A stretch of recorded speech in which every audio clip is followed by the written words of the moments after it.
Welcome to our conversation on designing cash transfer programs for women to reduce intimate partner violence. My name is Sarah Corley. I'm CEO of the Alliance of Digital Finance Associations, and I'm going to be the moderator for the discussion. I'm very privileged to do so. Digital financial services that are inclusive and enable resilience and economic growth is a cornerstone of the work of Alliance DFA. And women's economic empowerment is a particular passion of my own. When I was browsing on LinkedIn, and I saw this research paper pop up in my feed, it really caught my attention immediately, and I clicked on the button to read more. I found it really fascinating, and I'm delighted that we have individuals who are part of that paper to discuss the paper with us today. And I hope you enjoy the session as much as I enjoyed reading the research, but also chatting with everyone involved before we're going live for today's session. So let me introduce you to our wonderful panelists. We have Liz McGuinness, who is Senior Director for Monitoring, Evaluation and Learning, as well as the Thematic Lead on Women's Financial Inclusion at the Centre of Financial Inclusion. We have Swati Mehta Dhawan, a Financial Inclusion Consultant at the Centre for Financial Inclusion. Maureen Kwilasa, Gender and Economic Inclusion Advisor at World Food Programme. We are also hoping another panelist could join us, whose name is Marianne Uma. She currently, I think, is having some internet challenges, but hopefully she will join us soon. She's the Senior Research Scientist at the International Centre for Research on Women. So thank you so much, ladies, for being here with me today, and I'm delighted to have you with us today. And we're going to start with Maureen. So Maureen, you're at World Food Programme, and I know that cash transfers have a huge role in the work that you do. So a couple of sort of questions for you. Why is cash transfers so important for women's empowerment? And how was World Food Programme delivered cash transfers before this piece of research was done? Thank you so much for broad questions that, if you ask me, could be a whole webinar just on their own, but I will try not to make them be. So when we talk about cash transfers, I think for the purpose of time, narrowing it directly to cash transfers that are delivered in using digital financial services or accounts, we've seen evidence time and again that when women particularly receive money from governments or from humanitarian agencies using accounts that are in their own name, in many, many cases, it is the first time that any of them would have a form of financial account. And it consequently is the first step towards them being active participants in the formal financial system. It requires other things, but that's a crucial first step. So this is predominantly because the people, not just the women, the people that receive cash transfers tend to be people that are hardest to reach, and also they are invisible, either because they are completely unserved or they are underserved by the current financial system. And therefore, they face a lot of barriers that your traditional financial service is not in the position to be able to respond to. So in terms of what is the link, there could be many, many different linkages between cash transfers, particularly those that are delivered through accounts, and women's empowerment. My personal favorite is, as we're talking to women particularly, is the increased privacy, because this increased privacy is directly linked to women's increased control over how they can spend their money, how they can send and receive money, but also how they can save money, just not only more easily, but consequently allowing them to create a credit history that could open up a whole new world of other financial services that they could use, including being eligible for credit, but also use of insurance and other things. We're also seeing that there's increased confidence, particularly for those women who are accessing these accounts for the very first time. We're seeing that a lot of them, one of the questions that we get asked all the time, especially when one understands the amounts that people get in these cash transfers, it's not a lot of money. And they're saying, how do people save? The answer is they do. And we're seeing these small savings contributing to them starting small businesses. As a result, they're able to provide for their family. They feel like they're active participants and partners in putting that food on the table, but also contributing to them being able to send their children to school, but also just have other aspirations that go beyond food and other needs and other essential needs. More broadly, we are seeing it contributing to other gaps, such as core gaps, for example, access to identification, which are crucial in them being able to access financial services. And this identification is not just important for them to access financial services, but other crucial government services such as healthcare and so on and so forth. So if I were to summarize it, I would say by cash transfers solve a number of different issues when it comes to women at the same time. Reducing poverty, and of course that's a big one, and we can have a nuanced discussions over what the linkages are in terms of women being able to meet their essential needs, not just for themselves but their families.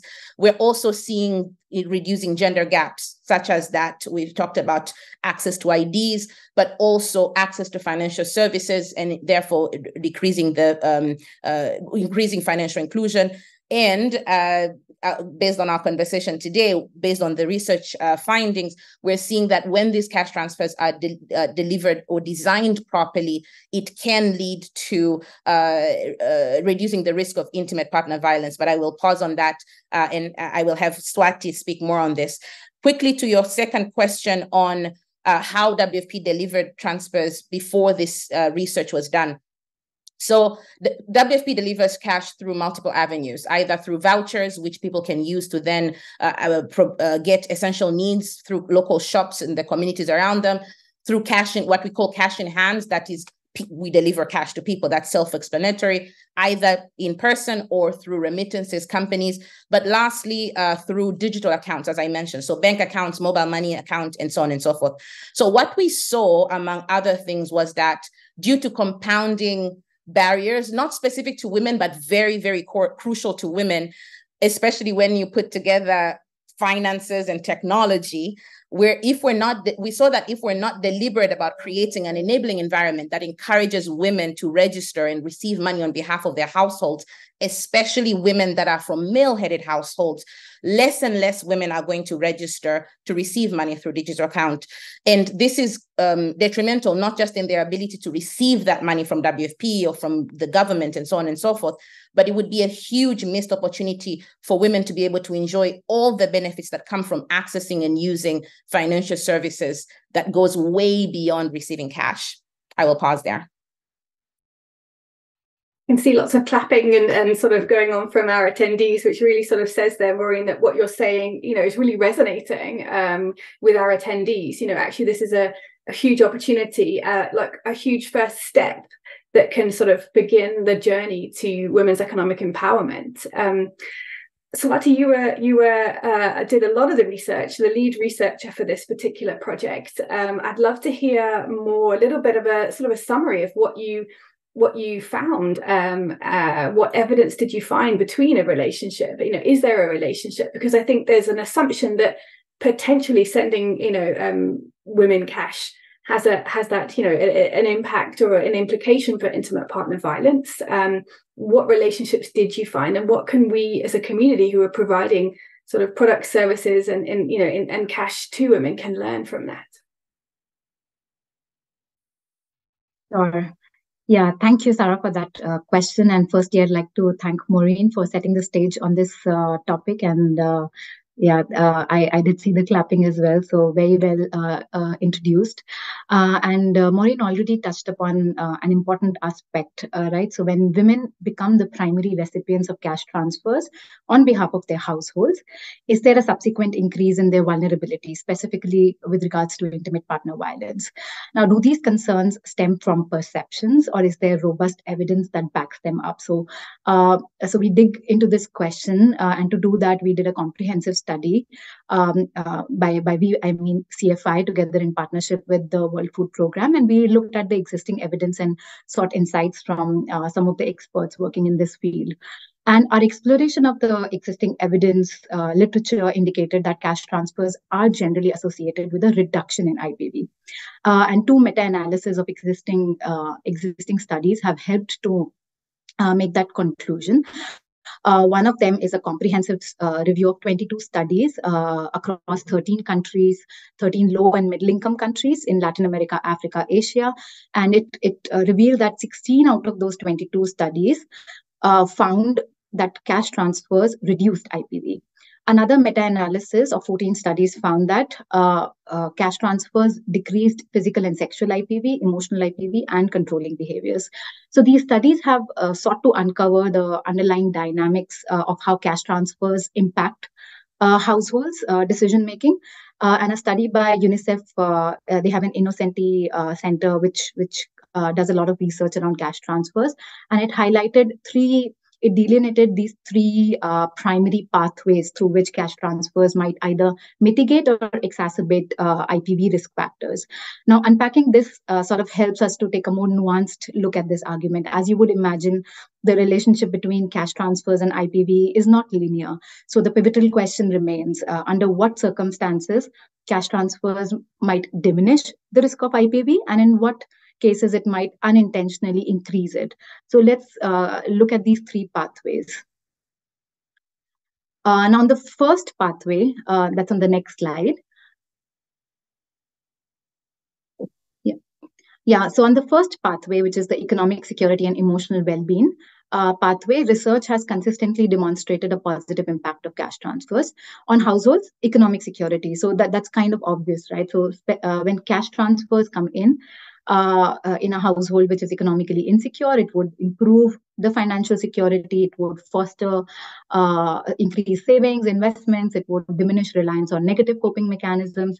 All of these improvements would also result in emotional well-being, better emotional well-being, and hence alleviate the financial stressors which actually aggravate IPV risk factors. This is also supported by evidence from studies indicating that cash transfer programs designed to alleviate poverty effectively mitigate risk factors associated with IPV exactly along this pathway. And this reduction occurs irrespective of the gender of the recipient. So be it men or women, whoever receives it, the income effect would be there and IPV is likely to reduce. However, in fact, a study in Kenya found that the reduction in IPV was greater when women received the cash transfer. Because when women received it, both physical and sexual violence was reduced. However, when men received it, only physical violence was reduced. So in fact, the study recommended that if the objective was to reduce IPV, then it's more effective to give the money to women.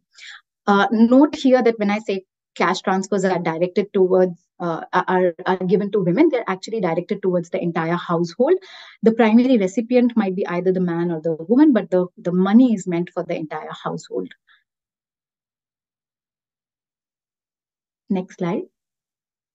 Now, the second pathway through which cash transfers can influence risk of IPV revolves around the decision-making over the money that's received and the changes that it makes to the intra-household dynamics.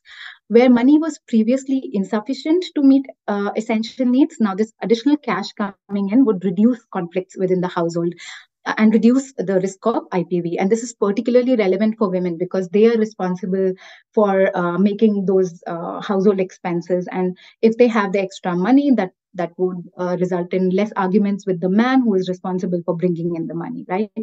So in that case, it's likely to reduce IPV. However, in some situations, the additional cash could also result in disagreements over spending priorities, and then it might increase the risk of IPV.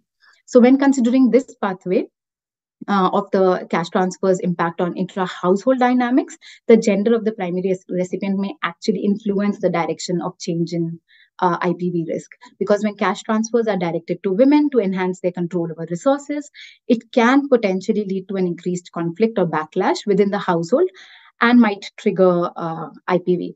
That said, the research on the differential impact of IPV based on the gender of the primary recipient is still quite limited. Therefore, it's what we eventually found is that it's very important to carefully design interventions to mitigate any unintended IPV risks. So, for instance, there have been follow-up studies on cash transfer programs in Pakistan, Ghana, Myanmar, which captured men's perspective, and they revealed that, and in these cases, the women were receiving the cash, and it revealed their strong preference of being informed about and involved in the decisions regarding how the money was being used, even if the money was received by women. So men would still like to be involved, even if women are receiving the money. Next slide. Now, this is the third pathway. This can also either negatively or positively influence the risk factors for IPV. Now, when cash transfers are directed to women, coupled with gender transformative interventions, it has demonstrated that it could have the potential to improve women's mobility, bargaining power within the household, self-confidence, their position in the community, as all of what Maureen already explained.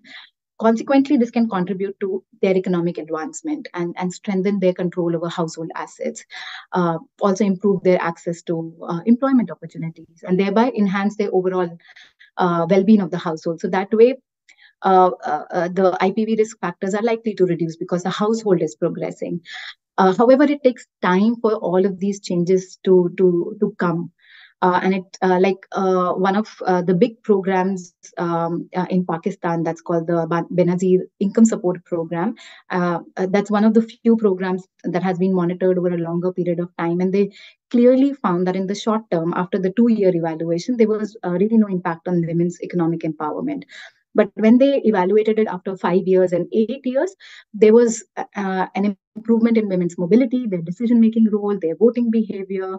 So these kind of changes, of course, they are gradual and they take a few years to be seen. Even then, how a partner or other important household member responds to the shift in this power within the household is very important in determining the outcomes, which is why one of the major recommendations is the involvement of ensuring that men and the community are involved in this process of change. Careful design to take into account these cultural factors and combine cash transfers with complementary programming to address the kind of barriers Maureen was talking about related to gender norms. All of this plays a very important role in acceptance of women as the primary recipients, and eventually to see the benefits that we hope we can see as women receive this money. Yeah, thank you. Thank you, Swati. I mean, it's a relief to see actually that much of the evidence is showing that, we sort of make an assumption that perhaps there is more of a chance of intimate partner violence than we, and actually put our perceptions, challenging those assumptions is a really great way for us to sort of rethink what we believe and how we perhaps go about some of the work that we're doing. Interesting also to sort of start to unpick where there is a risk and actually trying to sort of understand what kind of circumstances where that risk might actually go up rather than, remaining as is or going down, which we, in the majority of cases, thankfully, you're seeing in the research. And a lot of that's to do with kind of the perception and the involvement and the acceptance of the male figure in the household. And also, I would, the community around that empowerment is happening in. And so, Liz, I'm going to come to you next because, I'd love to know. So in those scenarios where we see that there is increased risk factors when it comes to, intimate partner violence, there must be, I'm assuming, ways in which we can design these, the products and services and, the cash transfer program to try and mitigate and minimize the increased risk. Yes. Thank you. Next slide. So when CFI did this research for WFP, we identified 6 steps that programs can take when there is a risk of IPV. These steps will help them safeguard against that a risk for the women receiving cash on behalf of their households. So in the first step, it's important to engage local experts who are knowledgeable about social, cultural, and gender norms to help you develop some key messages. And then once you have those messages, you should be sharing them about the objectives and focus on the benefits that the cash transfers bring to the whole household and to the community. The second step is to involve all members of the broader community, both men and women, in the design process and in complementary activities such as discussion groups on household financial decision-making, budgeting, and gender equality. This is especially important when your cash transfer program is challenging prevailing gender norms. Champions can also help sensitize their peers about regarding women's access and utilization of financial services and the benefits for the entire household. Therefore, identifying men and women who can serve as champions from the community is important to help support and educate the wider community on the advantages of digital financial services. Next, programs can help initiate a shift in men's perceptions and their acceptance of female leadership by supporting women to form social networks and self-help groups. This will help to strengthen their social capital and their confidence. It's really important to understand that transforming deep-rooted gender norms is a gradual process. It takes time, and strategies that will have a sustained impact beyond the program term should be identified and selected to keep that process going. Next slide. So there are 5 design aspects that should be considered when designing a program. That is, you want to think about the transfer modality, payment instruments, the transfer agent, account types, and the account owner. The transfer modality and payment instrument should minimize the risks of intimate partner violence and should be guided by insights from a previously conducted risk assessment, which we done prior to these 6 steps. You want to select a payment mechanism that's inclusive for women, easily accessible, and minimizes protection concerns. Potential challenges related to technical issues with payment instruments, outreach or liquidity issues at transfer agents, and the availability of grievance redressal mechanisms need to be addressed at this stage. The next step is to establish a clear process for referring any cases of IPV to dedicated protection actors with specialized expertise in managing these cases.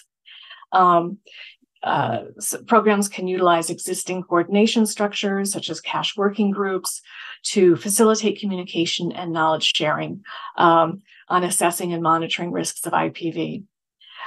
Staff engaged in cash transfer programs and private sector service providers, like mobile money agents, should receive training to recognize and appropriately refer sensitive cases to protection experts.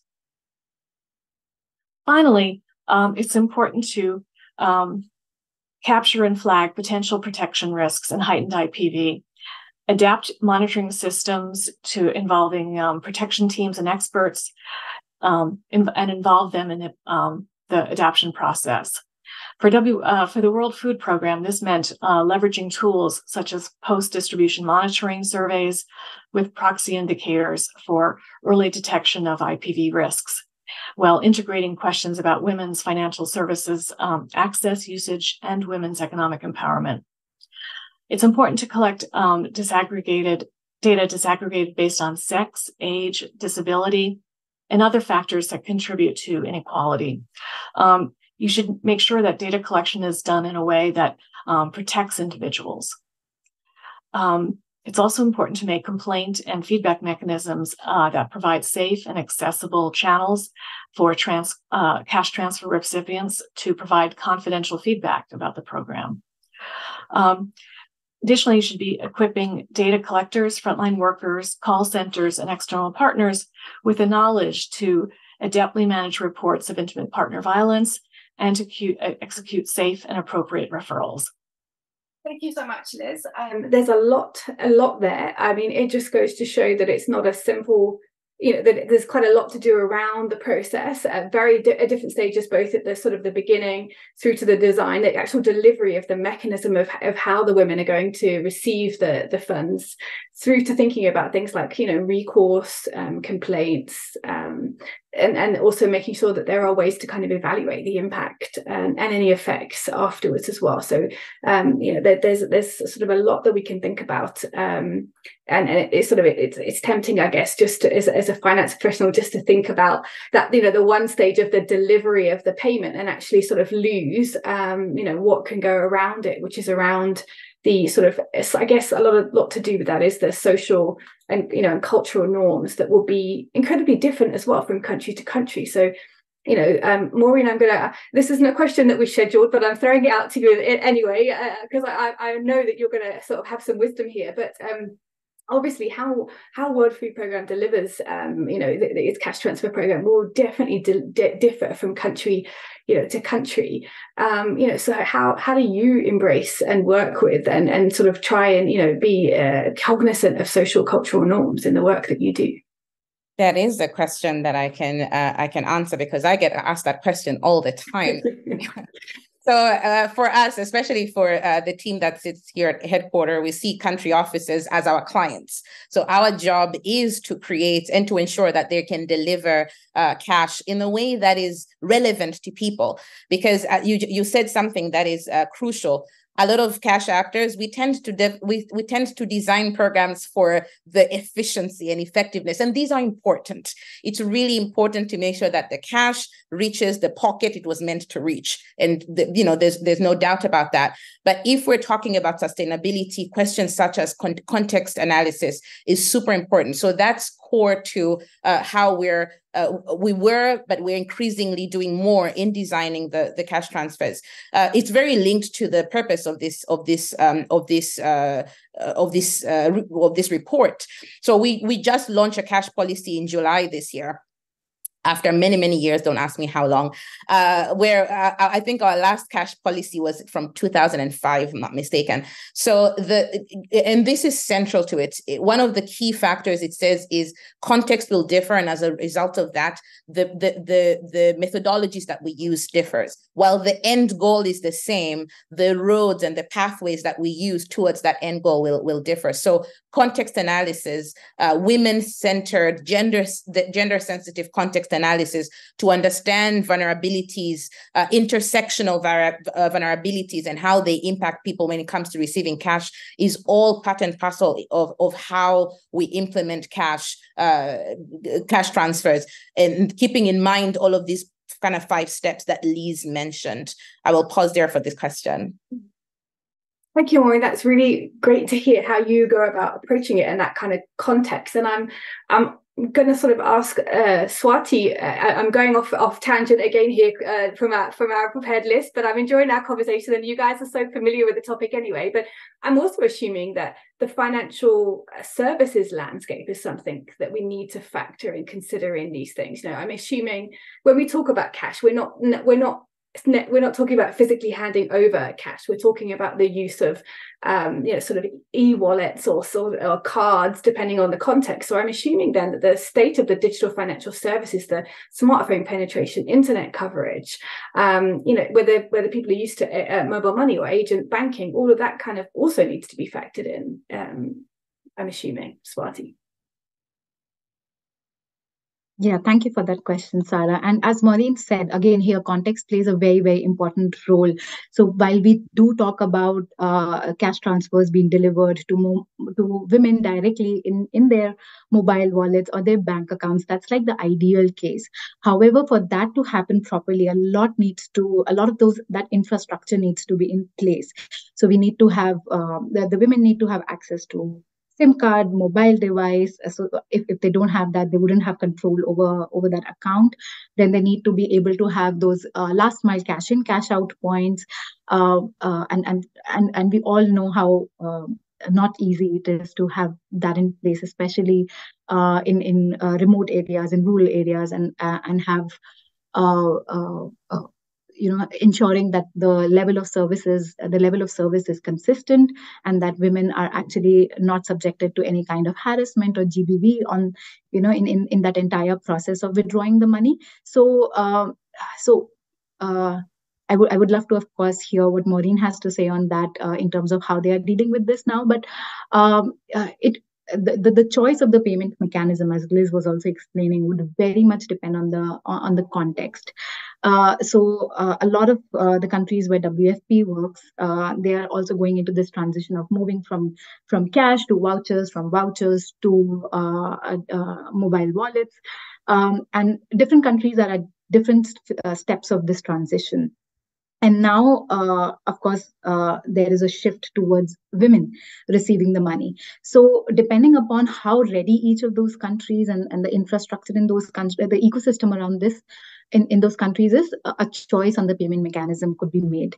And it could still happen in cash, and cash being handed over to women, really depending upon the context of the country and of the WFP operations, or it could be into a mobile wallet or a bank account, but it would really depend on the context, I would say.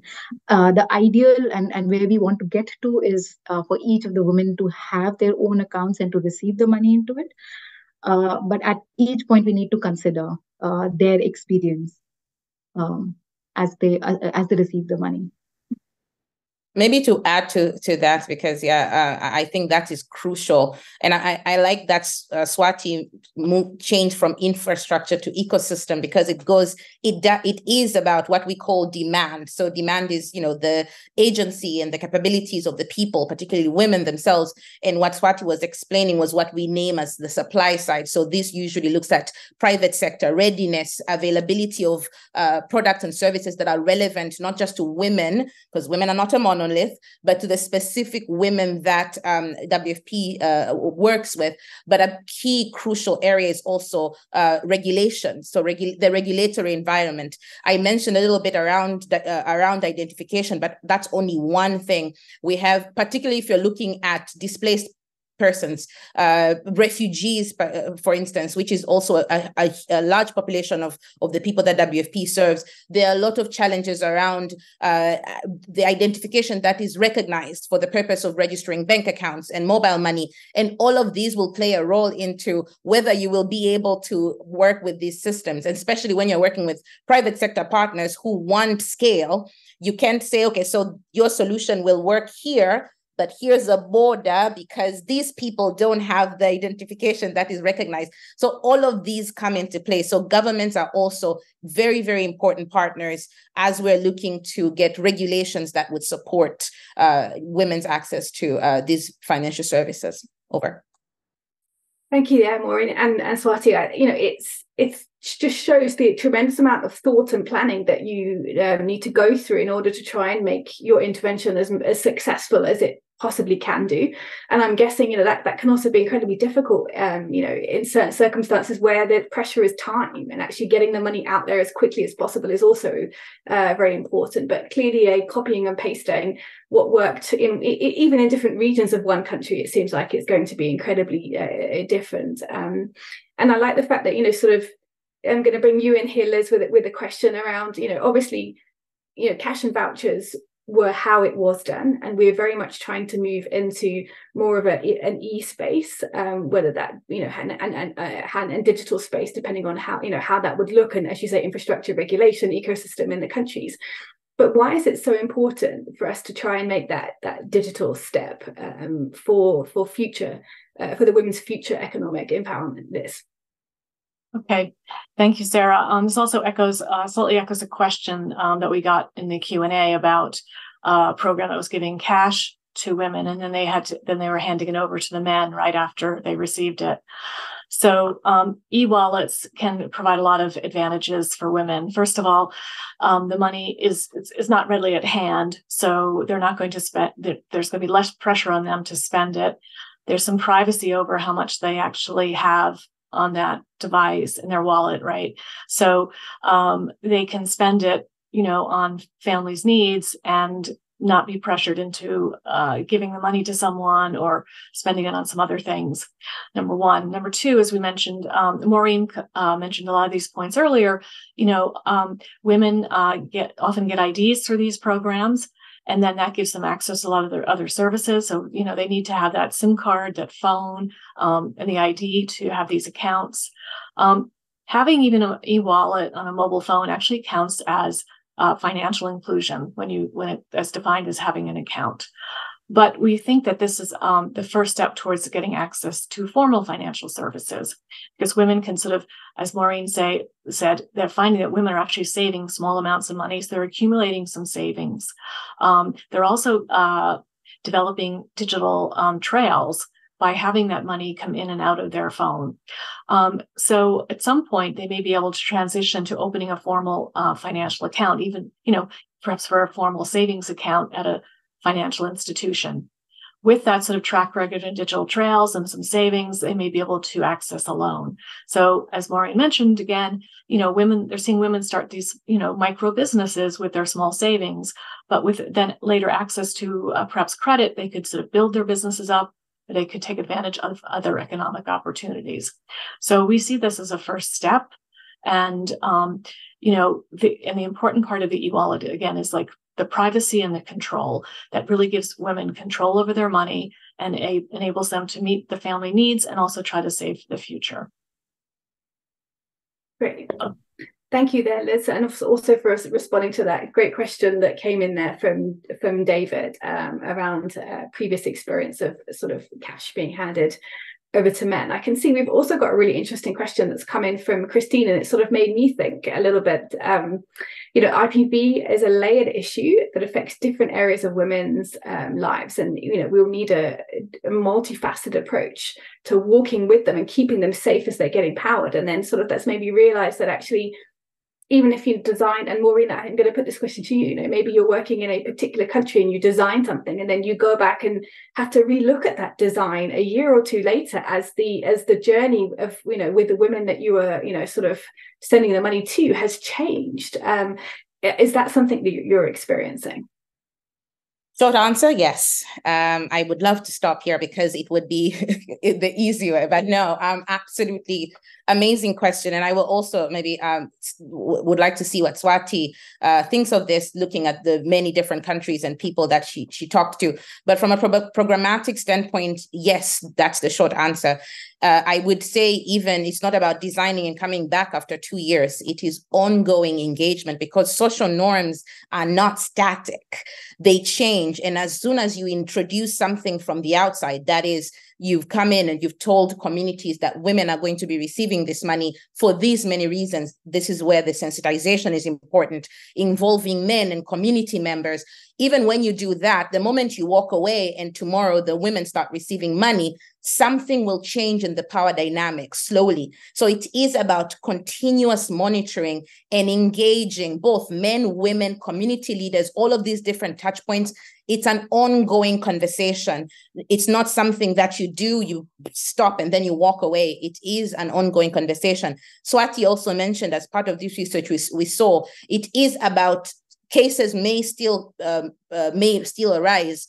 It's about connecting them to the trained personnel who can assist cases, these cases when they do happen. We have programs, for example, in South America where women are receiving the cash transfer that they receive as survivors of IPV that allows them to be able to leave. So it is a dynamic, all-encompassing conversation that is not about design and then M&E and then an endline evaluation to see the impact. It is an ongoing support at different levels, both at program designers, programs implementers, country officers, community workers, local governments. It's an ongoing engagement to ensure that we adjust with the changes that come up.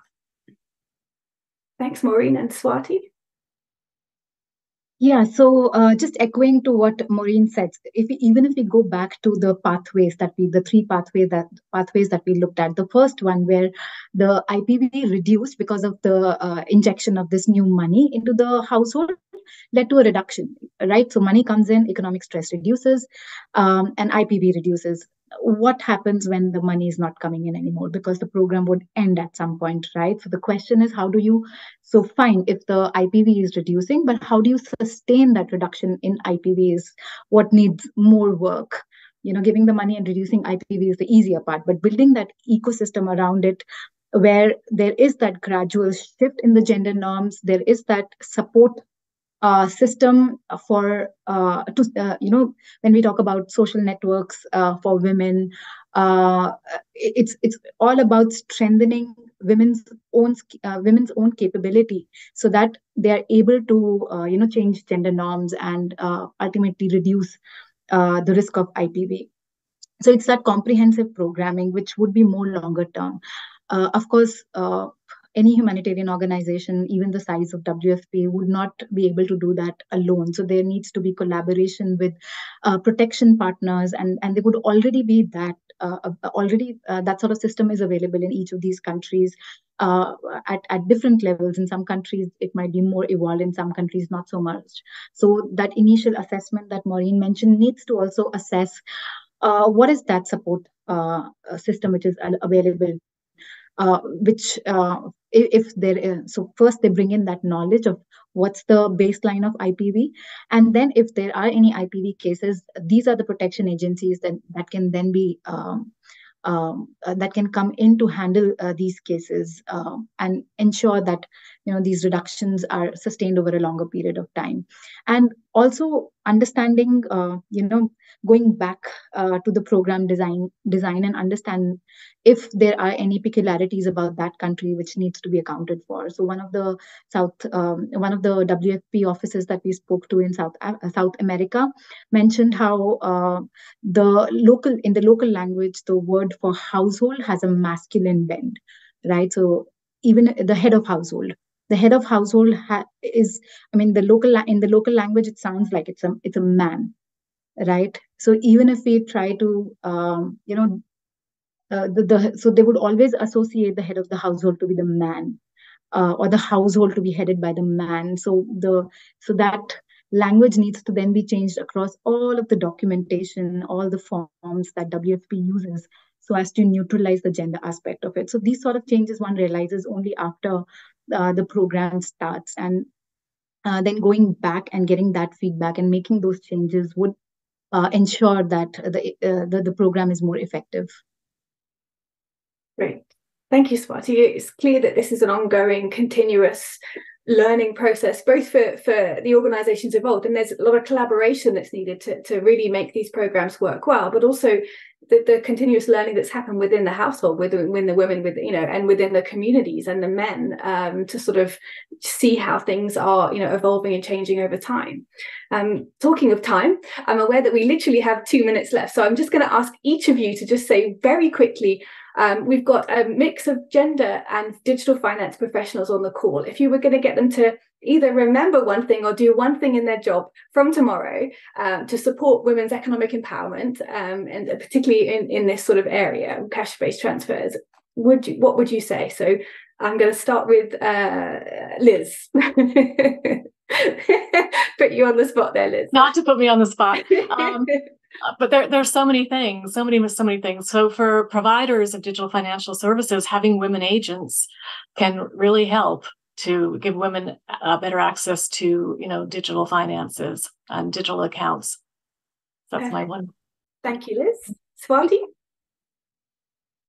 Yeah, from my side, it would be context. A lot depends on the context. The design of the program would, it's very important to understand what's the baseline like, and then to design programs based on that. So that would be my recommendation. Perfect. Thank you so much, Swati. And lastly, Maureen. Of course, Swati had to steal my line.